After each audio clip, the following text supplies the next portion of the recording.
अस्सलाम वालेकुम। आज हम बना रहे हैं खीर या राइस पुडिंग जिसको बोलते हैं, जिसके लिए हमने चावल धो लिए हैं, 1 केजी मिल्क लिया है, हाफ़ प्याली कंडेंस मिल्क लिया है, क्रश कोकोनट लिया है, 1 प्याली शुगर ली है, आलमंड लिए हैं और इलायची पाउडर लिया है। अब हम एक पैन ले लेंगे जिसके अंदर हम पानी डालेंगे। ये पानी हम चावल को उबालने के लिए गर्म कर रहे हैं। जब हमारा पानी थोड़ा गर्म हो जाएगा तो हम इसके अंदर जो हमने चावल लिए थे, धो के रख लिए थे, वो हमने ऐड कर लिए हैं। चावलों को इसके अंदर डाल देंगे और अच्छे से उबलने देंगे। अब हमने इसको ढक के रख दिया है। अब हम देख लेंगे चावल, तो आप देख सकते हैं कि चावल का पानी जो है वो सूख गया है, वो ड्राई हो गया और चावल अच्छे से बॉयल हो गए हैं। अब हमने जो दूध रखा था वो आहिस्ता आहिस्ता इसके अंदर मिक्स कर देंगे।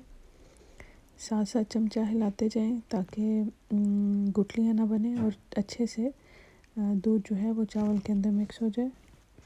आहिस्ता आहिस्ता हम सारा मिल्क जो है वो इसके अंदर डाल देंगे और अच्छी तरह से जो चावल बॉयल हुए हुए थे उसको मिक्स कर लेंगे। आप देख सकते हैं कि हमारा राइस और मिल्क जो है वो अच्छे से मिक्स हो गया है। अब हम इसके अंदर शुगर ऐड करना शुरू करेंगे। 1 प्याली शुगर ली है हमने, स्लोली हम उसको ऐड करेंगे। आप अपने हिसाब से इंग्रेडिएंट डाल सकते हैं। अगर आपकी राइस ज़्यादा है, अगर आप ज़्यादा खीर बना रहे हैं तो आप उस हिसाब से ज़्यादा भी डाल सकते हैं। ये मैं रबड़ी खीर बनाऊंगी, बहुत ही मज़ेदार बनती है ये और आप देखेंगे कि बहुत अच्छी बनेगी ये और बहुत टेस्टी होती है। इसको थोड़ा पकाना पड़ता है ज़्यादा ताकि दूध अच्छे से जो है वो पक जाए और उसका खोए जैसा टेस्ट आए उसके अंदर।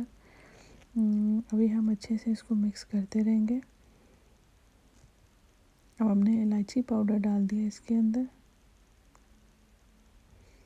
इलायची पाउडर डाल के अच्छे से मिक्स कर लेना। हम सारा डाल देंगे, वैसे ही मैं थोड़ा सा पहले डाल देती हूँ, थोड़ा सा बाद में डाल देती हूँ। हम सारा इलायची पाउडर इसके अंदर डाल देंगे और शुगर भी डाल देंगे। अब हमने इसको ढक के रख दिया है। हम इसको चेक करते रहेंगे बीच बीच में। मीडियम फ्लेम के ऊपर हमने इसको रखा हुआ है ताकि हमारी जो खीर है या दूध है जो गिरे ना और अच्छे से पकता रहे। अगर आप इसको स्लो फ्लेम पे बनाएंगे तो ये टाइम तो लेगी लेकिन बहुत ही अच्छी बनती है, बहुत ही मज़ेदार बनती है, क्योंकि रबड़ी खीर जो है उसको स्लो फ्लेम के ऊपर पकना होता है। अब हमने इसके अंदर कंडेंस मिल्क डाल दिया। ये हाफ़ प्याली था, ये आप 6 to 7 टेबल स्पून लगा लें इसको और ये बहुत अच्छा फ्लेवर देगा। अगर आप कंडेंस मिल्क डाल रहे हैं तो शुगर जो है उसका भी ख्याल करें, क्योंकि कंडेंस मिल्क मीठा होता है, इसके अंदर शुगर होती है। तो आप अगर मीठा डाल रहे हैं तो इसमें इसको ध्यान में रखना है कि आपने कंडेंस मिल्क भी डालना है, थोड़ा सा कम मीठा डालना है, इससे टेस्ट बहुत अच्छा आता है। आप देख सकते हैं कि हमारी जो खीर है वो अच्छे से उबलना शुरू हो गई है।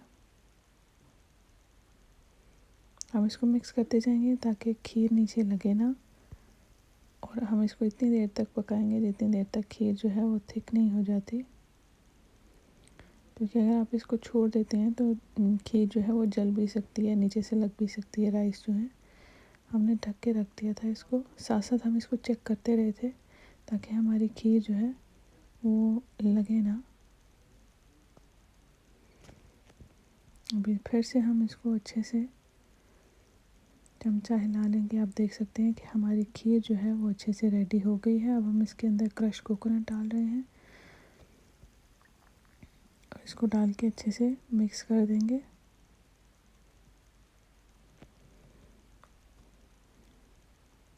बहुत ही मज़ेदार बनती है ये और कोई मुश्किल रेसिपी नहीं है, बहुत ही इजी रेसिपी है। अब हम इसको सर्व कर लेंगे बाउल के अंदर।